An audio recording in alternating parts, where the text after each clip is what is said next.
Hello aspirants, स्वागत है आप सब लोगों का आगाज इंस्टीट्यूट ऑफिशियल यूट्यूब चैनल पर। Good evening everyone. अब आज की क्लास अपनी 10 सवाल 10 कंसेप्ट्स की दूसरी क्लास होने वाली है। वैसे तो इकोनॉमिक्स की ये चौथी क्लास है।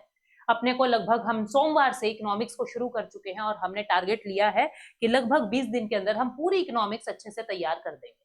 तो 10 सवाल 10 कंसेप्ट की ये दूसरी क्लास है, क्योंकि सबसे पहले हमने प्लानिंग इन इंडिया की part 1, planning in India part 2, ठीक है, 2 वीडियो हमने प्लानिंग की जिसके अंदर सिर्फ हमने क्वेश्चंस को किया, सीखा नहीं।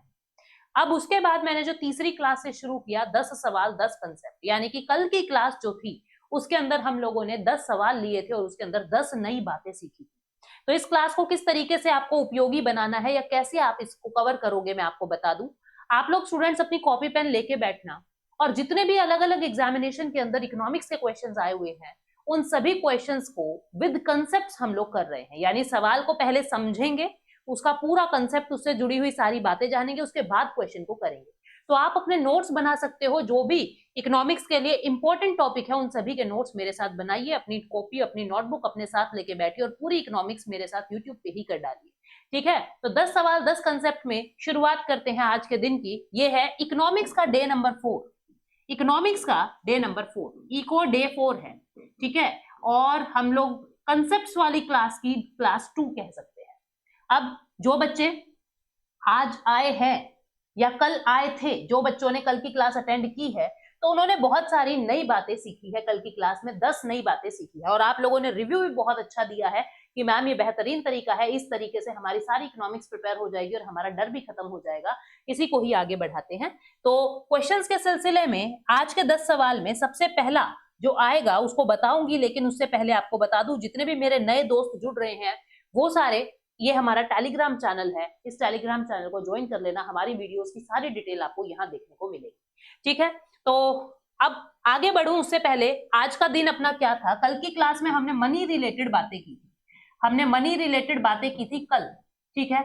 आज की क्लास में मैंने आपको टॉपिक दिया था बैंकिंग। आज बैंकिंग के कुछ इंपॉर्टेंट सवाल हम करेंगे, ठीक है। सबसे पहले आप ये समझ लीजिए बैंक होता क्या है। सबसे पहले आप ये समझ लीजिए व्हाट इज बैंक, ठीक है। मैं बिल्कुल देसी भाषा में इकोनॉमिक्स पढ़ाती हूँ, बिल्कुल भी बुकिश लैंग्वेज यूज नहीं करती और इसीलिए बच्चे मेरी इकोनॉमिक्स को सबसे ज्यादा पसंद करते हैं कि मैम कहीं से समझ नहीं आती पर आपसे पढ़ते हैं तो लगता है कि हो जाएगा। तो बैंक होता क्या है समझिए। बैंक क्या है, बैंक को ऐसा मान के चलो भाई ये क्या है, ये एक दुकान है, ठीक है। इस दुकान के अंदर, इस बैंक के अंदर दो तरीके के लोग आते हैं। एक वो जो पैसे को जमा करवाने आए हैं यानी डिपॉजिट करवाने आए हैं, एक वो जो पैसा उधार लेने आए हैं, जो पैसा उधार लेने आए हैं यानी कि जो लोन लेने आए हैं। बैंक लाभ कैसे कमाता है, कोई भी दुकानदार बैठा है भाई लाभ कमाने के लिए, प्रॉफिट कमाने के लिए बैठा है, ऐसे बैंक भी प्रॉफिट कमाना चाहता है। तो क्या होगा, मैंने पैसा जमा करवा दिया, 100 रुपया जमा करा दिया और बैंक मुझे कह रहा है कि मैं बदले में आपको 4% ब्याज दूंगा, आपको 104 रुपए वापस करूंगा। बैंक कहां से लाएगा ये 4 रुपए जो वो मुझे देगा, जो मुझे वो 4 रुपए एक्स्ट्रा देगा वो कहां से लाएगा आप समझना। बैंक क्या करेगा, इसी 100 रुपए को उधार दे देगा, किसी को उधार दे देगा और उसको कहेगा भाई 12% ब्याज दो। ब्याज कितना दो, 12% ब्याज दो। अब 12 में से 4% यानी 4 रुपए तो वो मुझे दे देगा और 12 रुपए उसने लिए हैं, बचे हुए 8 रुपए ये बैंक का क्या हो गया, लाभ। यानी किसी भी बैंक के लिए डिपॉजिटर भी जरूरी है। अगर जमा करवाने वाले ही नहीं होंगे तो बैंक में पैसा नहीं आएगा। बैंक छापता नहीं है, बैंक अपने ही पैसे को, इसकी टोपी उसके सर करता है। और अगर बैंक में उधार लेने वाले ही नहीं आएंगे तो ये मुनाफा कैसे कमाएगा। तो बैंक के लिए दोनों ही बहुत जरूरी है, ठीक है। अब तुम कुछ शब्द सुनते हो, आप सुनते हो कि भाई ये ना नेशनलाइज्ड बैंक है, बैंक का नेशनलाइजेशन हो गया, बैंक का नेशनलाइज्ड यानी कि राष्ट्रीयकृत बैंक। ये राष्ट्रीयकृत बैंक क्या होता है, ये वो बैंक होते हैं जो कभी प्राइवेट हुआ करते थे लेकिन अब उसको सरकार ने खरीद लिया। अब उसको सरकार ने खरीद लिया। कभी प्राइवेट हुआ करते थे, अब उसको सरकार ने खरीद लिया। उनको कहते हैं, वो नेशनलाइज्ड बैंक है, राष्ट्रीयकृत बैंक है। जैसे कहा जाता है कि आरबीआई का राष्ट्रीयकरण, आरबीआई का राष्ट्रीयकरण यानी भारत सरकार ने इसको कब खरीदा, ये खरीदा 1 जनवरी 1949 को। यानी नेशनलाइजेशन आरबीआई का कब हुआ, 1 जनवरी 1949 को, ठीक है, राष्ट्रीयकरण का ये मतलब है कभी सरकारी हुआ करता था, कभी प्राइवेट हुआ करता था, लेकिन अब उसको भारत सरकार ने खरीद लिया। ठीक है, अब फिर एक सुनते हो तुम सार्वजनिक बैंक, शब्द सुनते हो सार्वजनिक बैंक। ठीक है, वैसे तो बैंकों का क्लासिफिकेशन बहुत बड़ा है, पूरी 1 घंटा लग जाए बैंक का क्लासिफिकेशन खत्म ना हो। मैं आपको कुछ इंपॉर्टेंट टर्म्स बता रही हूं जो पेपर में ज्यादा पूछी जाती है। फिर आता है सार्वजनिक बैंक, यानी कि पब्लिक सेक्टर बैंक जिसको कहते हैं, पब्लिक सेक्टर बैंक, जैसे पंजाब नेशनल बैंक, जैसे एसबीआई, पब्लिक सेक्टर बैंक, अपनी भाषा में अपन सरकारी बैंक कह देते हैं। ये कौन से बैंक हैं? ये वो बैंक हैं जिनमें 50% से ज्यादा हिस्सा भारत सरकार का हो, 50% से ज्यादा हिस्सा सरकार का हो, गवर्नमेंट ऑफ इंडिया का हो, उसको हम कहते हैं क्या? सरकारी बैंक, सार्वजनिक बैंक, पब्लिक सेक्टर बैंक। ठीक है, उसको क्या कहेंगे? पब्लिक सेक्टर बैंक यानी सार्वजनिक बैंक। राष्ट्रीयकृत बैंक किसको कह रहे हैं ये समझे, जो कभी प्राइवेट हुआ करते थे पर अब उनको सरकार ने खरीद लिया। यहाँ 50% से अगर 51% भी ज्यादा हिस्सेदारी, अगर 51% भी हिस्सेदारी भारत सरकार की है तो उस बैंक को सार्वजनिक बैंक यानी सरकारी बैंक यानी पब्लिक सेक्टर बैंक कहेंगे। तो फिर अब प्राइवेट सेक्टर बैंक कौन से होते हैं? प्राइवेट बैंक कौन से होते हैं? प्राइवेट बैंक वो होते हैं जैसे आईसीआईसीआई, जैसे आप देखते हो, और बहुत सारे बैंक हैं, एक्सिस बैंक है, प्राइवेट बैंक है। ठीक है, प्राइवेट बैंक वो बैंक होते हैं जिनमें 50% से कम हिस्सेदारी, 50% से कम हिस्सेदारी भारत सरकार की होती है। भाई मान लीजिए कोई बैंक 100 रुपए में बना है तो भारत सरकार ने 30 रुपए ही दे रखे हैं, और यहाँ पे भारत सरकार ने 80 रुपए दे रखे हैं। ठीक है, 50% से कम हिस्सेदारी भारत सरकार की हो उसको प्राइवेट बैंक कहते हैं।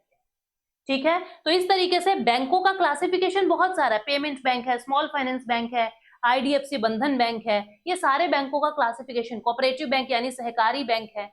ठीक है, कमर्शियल बैंक है, फिर उसमें भी schedule commercial, non schedule commercial यानी वाणिज्यिक, सूचित वाणिज्यिक, गैर सूचित वाणिज्यिक, इस तरीके से अलग अलग वर्गीकरण है। लेकिन अपने को जो समझनी है मेन बात, क्योंकि हम वही बातें कर रहे हैं जो सबसे ज्यादा इंपॉर्टेंट है, पेपर में पूछे जाने की उम्मीद सबसे ज्यादा है, क्योंकि आप परेशान रहते हो इकोनॉमिक्स से, तो आपकी परेशानी को थोड़ा कम करने की शपथ मैंने खाई है। ठीक है, तो आज की क्लास के क्वेश्चंस को हम शुरू करते हैं। कुछ बेसिक चीजें मैंने आपको बताई। सबसे पहला सवाल देखिए आपको क्या दिखता है। कहता है भारत में काले धन के सृजन के निम्नलिखित प्रभावों में से कौन सा भारत सरकार की चिंता का प्रमुख कारण है? Which one of the following effects of generation of black money in India is the main cause of concern of government of India? कहता है ब्लैक मनी के कारण भारत सरकार की जो चिंता का विषय है, असली चिंता का विषय क्या है? अब मैंने आपको कल की क्लास में यह बताया था कि ब्लैक मनी होता क्या है। जल्दी से कमेंट सेक्शन में लिख दीजिए ब्लैक मनी होता क्या है, काला धन होता क्या है। मैंने आपको बताया था काला धन वो धन है। भाई मैं कमेंट्स के आंसर जो है आपको पता है मैं सबसे लास्ट में देखा करती हूँ। ठीक है, तो सबसे लास्ट में करेंगे बातें, अभी जो है क्लास में कंसेप्ट्स को चलने दो, डिस्टर्ब ना करो। काला धन कौन सा धन है? काला धन वो धन है भाई, काला धन वो धन है जो जिस पर टैक्स नहीं दिया गया, जिस पर टैक्स नहीं दिया गया। पता है बहुत सारे बच्चों के दिमाग में क्या होता है, काला धन उसको कहते हैं जो गलत तरीके से कमाया हुआ हो। जैसे ये पर्सन ए है, ये पर्सन बी है, इस बंदे ने दिन रात मेहनत करके पैसा कमाया, दुकान थी इसकी, ये मेहनत करता था, और ये बंदा जो है आतंकवादी है, पैसा ये भी कमा रहा है, पैसा ये भी कमा रहा है किसी को डरा धमका के। तो आप क्या कहोगे? और टैक्स ना तो इसने भरा और टैक्स ना ही इसने भरा, किसी ने भी नहीं भरा। ठीक है, टैक्स ना तो इसने भरा ना ही इसने भरा, तो आप क्या कहोगे? इसका पैसा भी काला है, इसका पैसा भी काला है, ये चाहे मेहनत से कमा रहा है। अब मान लीजिए इसमें से आतंकवादी टैक्स भर देता है, आतंकवादी क्या कर देता है? टैक्स भर देता है, तो आप क्या कहोगे? भैया तेरा पैसा ब्लैक नहीं है, तू तो व्हाइट तरीके से, तो तेरा व्हाइट मनी है, इसका ब्लैक मनी है। यानी कोई भी वो पैसा जिस पर टैक्स नहीं दिया गया वो ब्लैक मनी कहलाता है। और भारत सरकार क्यों चिंतित रहती है? भारत सरकार क्यों काले धन को खत्म करना चाहती है? क्योंकि जितना काला धन कम होगा मतलब उतना ज्यादा पैसा वो है ना जिस पे टैक्स जा रहा है।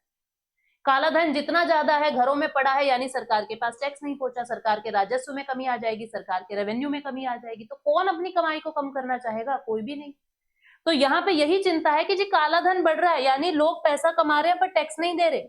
अब देखिए, अब तुमको 4 ऑप्शन दिख रहे हैं, स्थावर संपदा से के क्रय और विलासिता युक्त आवास में निवेश के लिए संसाधनों का उपयोग, मतलब utilisation of resources for the purchase of real estate and investment. कह रहा है कि काले धन की चिंता इसलिए है क्योंकि उस पैसे को जमीन खरीदने में लगाया जा रहा है और अच्छे अच्छे घर बनाने में लगाया जा रहा है।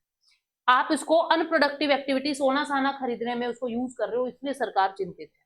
सरकार इसलिए चिंतित है क्योंकि आप उस पैसे को पॉलिटिकल पार्टीज को यानी कि चंदे के रूप में पार्टीज को दे रहे हैं, या फिर सरकार इसलिए चिंतित है क्योंकि उसकी कमाई जा रही है, कर अपवंचन के कारण, कर की चोरी के कारण राजकोष में यानी सरकार की कमाई में राजस्व की हानि, कमाई की हानि हो रही है। यही इसका आंसर है। आंसर क्या आएगा? डी। ठीक है, बहुत बेहतरीन। तो आंसर क्या आएगा? आंसर आएगा डी। दूसरा सवाल क्या कहता है? आज की दूसरी बात हम समझते हैं। काला धन से क्या प्रभाव पड़ेगा वो हमने जाना, काला धन कहते किसको है वो हमने जाना। आज का दूसरा सवाल कहता भारत में बैंकों का पहली बार राष्ट्रीयकरण कब हुआ था? अब राष्ट्रीयकरण होता क्या है ये तो मैंने आपको बता दिया कि किसी प्राइवेट, कभी प्राइवेट हुआ करता था, अब उसको सरकार ले रही है तो वो हम कह देंगे राष्ट्रीयकरण हो गया। पर ये राष्ट्रीयकरण सबसे पहले कब हुआ था? देखो 1 जुलाई 1969 को भारत के अंदर सबसे बड़े लेवल पर राष्ट्रीयकरण हुआ था। यहाँ लगभग 19 बैंकों का राष्ट्रीयकरण हुआ था एक बार में। 19 बैंकों का राष्ट्रीयकरण हुआ था। मैडम इंदिरा गांधी देश की प्रधानमंत्री बनी थी, ठीक है, नई नई प्रधानमंत्री हैं इंदिरा गांधी, श्रीमती इंदिरा गांधी देश की पीएम है, उन्होंने इन 19 बैंकों का राष्ट्रीयकरण कराया था। ठीक, अच्छा, फिर उसके बाद 1980 में, अप्रैल 1980 के अंदर फिर से 6 बैंकों का राष्ट्रीयकरण हुआ था। ये दूसरे फेज का राष्ट्रीयकरण था। 6 बैंकों का नेशनलाइजेशन, 6 बैंकों का राष्ट्रीयकरण हुआ था। ठीक है, 6 बैंकों का नेशनलाइजेशन हुआ था। तो 19 बैंकों का राष्ट्रीयकरण 1 जुलाई 1969 को हुआ है, पहली बार, सबसे बड़ा राष्ट्रीयकरण माना जाता है। और दूसरा 1980 में 6 बैंकों का राष्ट्रीयकरण हुआ था। तो आप देखेंगे यहाँ पे कहता है पहली बार कब हुआ था? जुलाई 1969 में। ठीक है, तो आंसर क्या आ जाएगा? जुलाई 1969। तीसरा सवाल क्या कहता है? कहता भारत में भारतीयों द्वारा 1881 में स्थापित हुआ तथा उनके प्रबंध में चलने वाला सीमित देयता का प्रथम बैंक, मैनेज्ड बाय देम। कहता है पहला लिमिटेड लायबिलिटी बैंक था इंडिया का जो 1881 में बना है और जिसको इंडियंस ही मैनेज कर रहे हैं। देखिए भाई, अब आपसे कोई पूछ ले कि आंशिक रूप से पहला भारतीय बैंक कौन सा था, मतलब जिसमें सीमित देयता थी, लिमिटेड लायबिलिटी थी अपनी, आंशिक रूप से पहला भारतीय बैंक। आप देसी भाषा में कहो तो भाई आधा बैंक था अपना। आधे से समझ आ रहा है? ओद कमर्शियल बैंक, ओद कह दीजिए, अवध कह दीजिए, ठीक है, एक ही बात है। ओद कमर्शियल बैंक, ओद वाणिज्यिक बैंक। ये बना था 1881 में फैजाबाद में। कहां बना था? फैजाबाद में।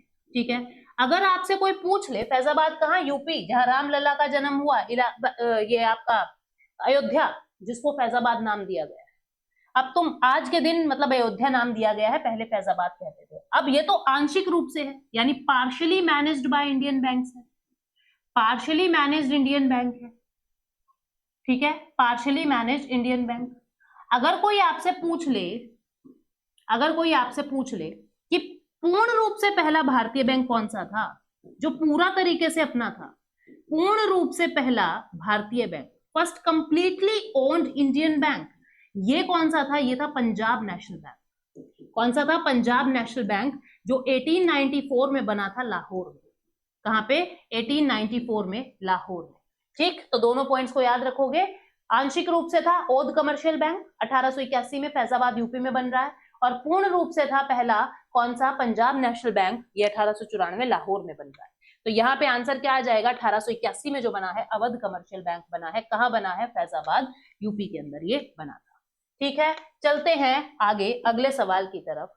अब मैं आपको बता दूं, जितने भी स्टूडेंट्स हैं भाई, जिसको एसएसटी पढ़नी है, हिस्ट्री, इकोनॉमिक्स, पॉलिटी, ज्योग्राफी, पूरा बैच मैं पढ़ाती हूँ, चाहे वो केवीएस का है, चाहे ईएमआरएस का है, चाहे वो टीजीटी एसएसटी में किसी भी स्टेट का है, किसी भी लेवल का है।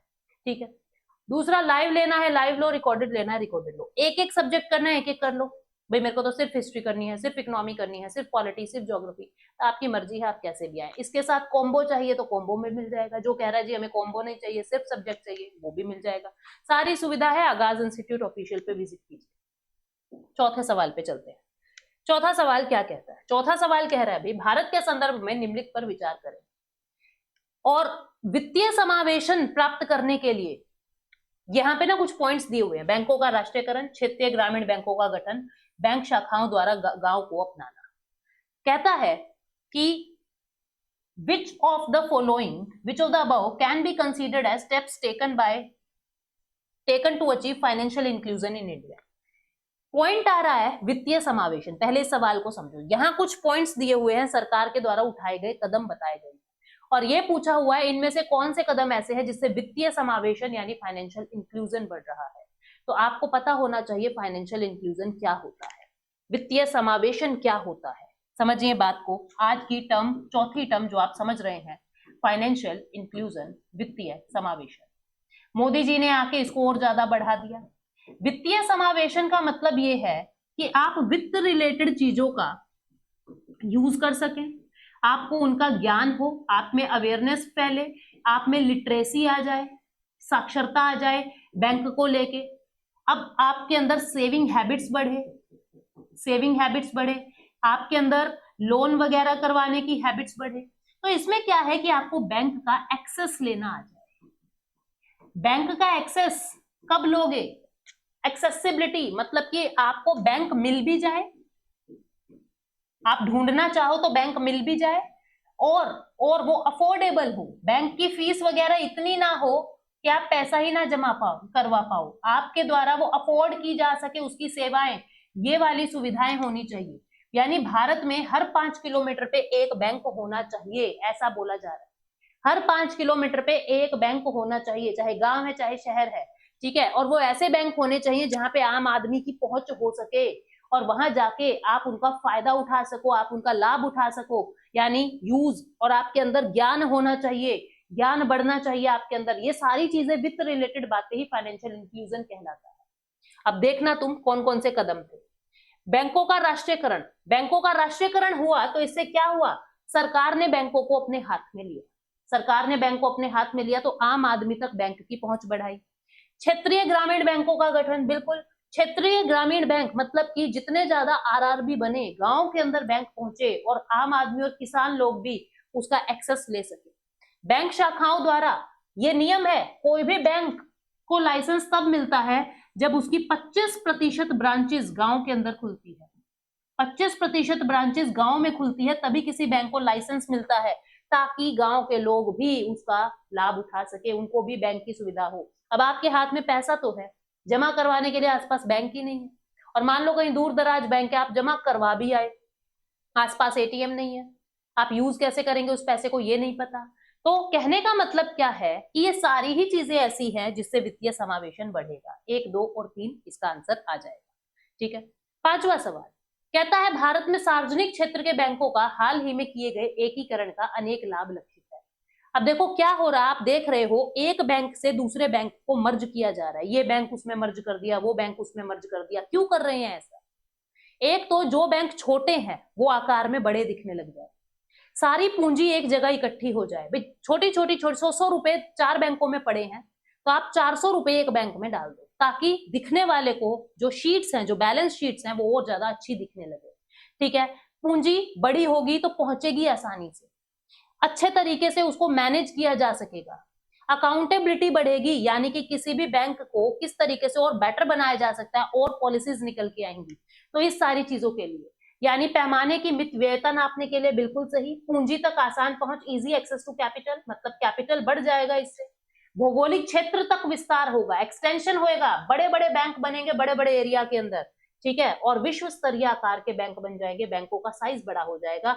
तो ये सारी ही चीज जो है वो सार्वजनिक क्षेत्र के बैंकों में जो एकीकरण हो रहा है, जो मर्जर हो रहा है एक बैंक का दूसरे बैंक में, इस कारण हो रहा है। चारों ही इसके कारण है। छठी बात जो आज आपको समझनी है, भारतीय स्टेट बैंक की स्थापना कब हुई? अब आपको मैं भारतीय स्टेट बैंक की बात बताती हूँ। देखो हुआ क्या, 3 प्रेसिडेंसी बैंक बनाए थे अंग्रेजों ने, 3 मुख्यालय बैंक बनाए थे, 3 प्रेसिडेंसी बैंक। ये मुख्यालय कहाँ कहाँ थे इनके, अंग्रेजों के? एक था बंगाल में, ठीक है, एक था बंगाल में, एक था आप देखोगे बॉम्बे में, और एक था मद्रास में।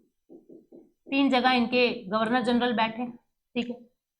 बंगाल के अंदर इन्होंने बैंक बना दिया, बॉम्बे के अंदर बैंक बना दिया और मद्रास के अंदर बैंक बना दिया। अब तीनों ही बैंक फेल हो रहे हैं। ये बना दिया 1806 में, ठीक है, बैंक ऑफ बंगाल करके। बाद में 1809 में इसका नाम बदल दिया था, पहले बैंक ऑफ ये कलकत्ता बनाया था, बाद में इसका नाम बदल के बैंक ऑफ बंगाल करा था 1809 में। ये बना दिया था 1840 में और ये बना दिया था 1843 में। तीनों ही बैंक फेल हो रहे थे, कोई भी तरीके से काम नहीं कर रहा था। 1861 में अंग्रेजों ने एक कानून बनाया, एक एक्ट बनाया, जॉइंट कंपनी एक्ट, कि जो कंपनीज कमजोर चल रही हैं उन सबको विलय करके एक बड़ी कंपनी बना सकते हो। तो भारत के अंदर अंग्रेजों ने क्या किया, इन तीन बैंकों को, ये तीनों बैंकों को मिला दिया और 1921 में एक बड़ा बैंक बना दिया, इंपीरियल बैंक ऑफ इंडिया। क्या नाम दे दिया इसको, इंपीरियल बैंक ऑफ इंडिया, ठीक है, इंपीरियल बैंक ऑफ इंडिया। और ये वही बैंक है, इसका नाम बदल के 1955 में इसी बैंक का नाम बदल के स्टेट बैंक ऑफ इंडिया कर दिया। इसी का नाम बदल के क्या कर दिया, स्टेट बैंक ऑफ इंडिया। तो यहां से आया है भाई एसबीआई, यहां से आया है एसबीआई, ठीक है। तो एसबीआई कब बना, 1955 में बना। समझ आ गई बात, 1955 में बना, ठीक है। कभी कभी इनका क्रम पूछ लिया जाता है कि पहले बंगाल बना क्या, बॉम्बे बना क्या, तो जो सबसे ऊपर है वो सबसे पहले बना, फिर ये और फिर ये, ठीक है। तो याद रखेंगे, लोकेशन के हिसाब से याद रख लो। सातवीं बात जो आज की आपको याद करनी है, कहते हैं इनमें से कौन सा बैंक ऐसा है जो नेशनलाइज्ड नहीं है, जो नेशनलाइज्ड नहीं है, जो राष्ट्रीयकृत नहीं है। राष्ट्रीयकरण का मतलब मैंने आपको बता दिया। आईसीआईसीआई बैंक ऐसा है जो नेशनलाइज्ड नहीं है, ये आज भी प्राइवेट बैंक है, प्राइवेट हाथों में है, ठीक है। आठवां सवाल क्या है, who selects the chairman of public sector bank. अब जितने भी सरकारी बैंक हैं उनके चेयरमैन को कौन सेलेक्ट करता है, उनके चेयरमैन को बैंक बोर्ड ब्यूरो करता है, भारतीय रिजर्व बैंक करता है, केंद्रीय वित्त मंत्रालय करता है, संबंधित बैंक प्रबंधन करता है, कौन करता है। तो आपको मैं बता दूं, जितने भी सरकारी बैंक हैं उनके अंदर जो अध्यक्ष बनेगा वो उनको बैंक बोर्ड ब्यूरो बनाता है, ट्रिपल बी बोलते हैं इसको, बैंक बोर्ड ब्यूरो। इसके अंदर 10 सदस्य होते हैं जिनको खासा ज्ञान होता है बैंकिंग फील्ड का। ये लोग जो है वो सार्वजनिक क्षेत्र के बैंकों के अध्यक्षों का चयन करते हैं, ठीक है, इसको याद रखना। 9वां नंबर सवाल क्या कहता है, वह कौन सा बैंक है जिसने कृषकों के पास आसानी से पहुंचने के लिए किसान क्लब बनाए। किसान क्लब क्या है पहले ये समझो, ये नया शब्द आया किसान क्लब। किसान क्लब एक ऐसा समूह है, एक ऐसा ऑर्गेनाइजेशन है जिसके अंदर कुछ लोग डायरेक्टली किसानों से डील कर रहे हैं कि देखो तुमको ऐसे लोन मिल सकता है, तुमको ऐसे आसान किस्त हो सकती है तुम्हारी, तुमको ऐसे मुआवजा मिल जाएगा, ये हो जाएगा। उसमें क्या बताया जा रहा है, किसानों के लिए स्पेशल फायदे हो जाएंगे। उस ग्रुप का काम ही ये है किसानों की जिंदगी को आसान बनाना, उसको कहते हैं किसान क्लब। और ये काम सबसे पहले किसने किया, ये काम सबसे पहले स्टेट बैंक ऑफ इंडिया ने किया। भारतीय स्टेट बैंक ने किसान क्लब बनाए कृषकों के पास आसानी से पहुंचने के लिए, ठीक है। तो ये थे किसान क्लब। 10वां सवाल, आज का आखिरी सवाल, कहता है निम्न पर विचार कीजिए और जैसे जैसे ये इस्टेब्लिश हुए हैं, जैसे जैसे स्थापित हुए हैं, उनको इसके क्रम में लगाइए। देखते हैं, देखो क्षेत्रीय ग्रामीण बैंक के बारे में मैं बताती हूँ। सबसे पहले आपको क्षेत्रीय ग्रामीण बैंक, रीजनल रूरल बैंक, ये 2 अक्टूबर 1975 को बनता है। सबसे पहले मैं यहाँ पे आपको क्षेत्रीय ग्रामीण बैंक के बारे में बताती हूँ। ये भी इंदिरा गांधी की देन है। क्षेत्रीय ग्रामीण bank, regional rural bank, RRB इनको कहते हैं। ये सबसे पहले 2 अक्टूबर 1975 को बनता है, ठीक है। इसका नाम क्या रखा था, इसका नाम रखा था प्रथम बैंक। क्या रखा था इसका नाम, प्रथम बैंक, क्योंकि ये पहला था तो नाम दे दिया इसका प्रथम बैंक, ठीक है। इसका एक, ये कहां पे बना था, ये कहां पे बना था, ये बना था मुरादाबाद यूपी में, मुरादाबाद यूपी में, ठीक है। अब इसका एक इसका स्पॉन्सर बैंक था, यानी आयोजक बैंक था। स्पॉन्सर बैंक यानी आयोजक बैंक था, या प्रायोजक बैंक कह दीजिए, वो था सिंडिकेट बैंक। इस बैंक का काम क्या होता है, जो स्पॉन्सर बैंक होते हैं इनका काम ये होता है कि इनको वित्तीय मदद भी देंगे और ट्रेनिंग भी देंगे। तो सबसे पहले क्षेत्रीय ग्रामीण बैंक 2 अक्टूबर 1975 को मुरादाबाद यूपी में बनता है, इसको याद रखेंगे, ठीक है। 18 यानी ये बात हो गई, ये तो हो गई 1975 में। फिर lead bank scheme, lead bank scheme ये चली है लगभग 19, इसको देखेंगे एक बार, मेरे को एग्जैक्टली डेट याद नहीं है। नाबार्ड, नाबार्ड का पूरा नाम क्या है इसको देख लीजिए, NABARD, national bank for agriculture and rural development, national bank for agriculture and rural development, राष्ट्रीय कृषि एवं ग्रामीण विकास बैंक, राष्ट्रीय कृषि एवं ग्रामीण विकास बैंक, ठीक है, हिंदी में इसको कहते हैं। इसका काम क्या होता है? ये ग्रामीण क्षेत्रों की और कृषि की फील्ड में सबसे ऊंचा बैंक है। जैसे बाकी सबके लिए आरबीआई है, मतलब इससे ऊपर भी है ऑफ कोर्स आरबीआई, लेकिन ग्रामीण और कृषि के विकास के लिए सबसे ऊंचा बैंक है नाबार्ड। ये क्या करता है? छोटे छोटे बैंकों तक पैसा पहुंचाता है, छोटे छोटे बैंकों तक पैसा पहुंचाता है, और फिर वो बैंक जो करते हैं वो क्या करते हैं, वो फिर ये करेंगे भाई, वो छोटे छोटे बैंक यूं करेंगे कि वो छोटे छोटे बैंक ऐसा करते हैं कि वो किसानों तक लोन पहुंचाते हैं। मतलब कि ऐसा नहीं है कि डायरेक्ट किसान नाबार्ड में चला जाएगा, ऐसा नहीं, डायरेक्ट नाबार्ड में नहीं जाएगा। वो क्या करेगा, वो जो किसान है ये किसको पैसा देगा, ये माइक्रो बैंक्स को पैसा देगा, ये दूसरे बैंक्स को, माइक्रो बैंक्स को पैसा देगा, और फिर जो है ये पैसा आगे या आरआरबी में पैसा भेजेगा, रीजनल रूरल बैंक में पैसा भेजेगा, फिर यहां से किसानों तक पैसा जाता है। इस तरीके से ये नाबार्ड ये 12 जुलाई 1982 को बना था। कब बना था? 12 जुलाई 1982 को बना है, ठीक है। तो इसके बारे में भी आपको पता लग गया, 12 जुलाई 1982, ठीक। अभी अभी हमने देखा भारतीय स्टेट बैंक 1955, और जो लीड बैंक है ये 1959 के अंदर हुआ है, ठीक है। क्षेत्रीय ग्रामीण बैंक जो है वो 1975 में हुआ है। अब देख लीजिए सबसे पहले क्या हुआ है, कहता है सही क्रम बताना है। सबसे पहले क्या हुआ है? 4, ठीक है। उसके बाद क्या हुआ है? 2, ठीक है। उसके बाद क्या हुआ है? 1 क्षेत्रीय ग्रामीण बैंक। उसके बाद क्या हुआ है? 3। 4, 2, 1, 3 ऑप्शन क्या आ जाएगा? बी आ जाएगा। इस तरीके से ये 10 सवाल थे जिसके बारे में मैंने आपको आज की क्लास में बताया। 10 सवाल 10 कंसेप्ट की ये सीरीज, ये आज की क्लास यहाँ पे खत्म होती है। कल का टॉपिक स्टूडेंट्स रहेगा महंगाई, इन्फ्लेशन, और मैं आप लोगों से रिक्वेस्ट करूंगी या आपको समझा के ये बात कह रही हूँ कि भाई इस क्लास में प्लीज लाइव रहना। ये जितना ज्यादा लाइव में समझ आएगा उतना ज्यादा ये रिकॉर्डेड में समझ नहीं आता है। मजा आएगा आपको इन्फ्लेशन, महंगाई पढ़ने में लाइव में। तो कल का टॉपिक अपना रहेगा महंगाई, इन्फ्लेशन, वही 10 सवाल 10 कंसेप्ट जो पेपरों में आए हुए हैं, उन 10 सवालों को उठाएंगे और एक एक क्वेश्चन को उठा के उनके कंसेप्ट करेंगे। उम्मीद करती हूँ आपको ये सीरीज पसंद आ रही है। Thank you so much, take care, bye bye. मिलेंगे कल की क्लास में, बाय बाय।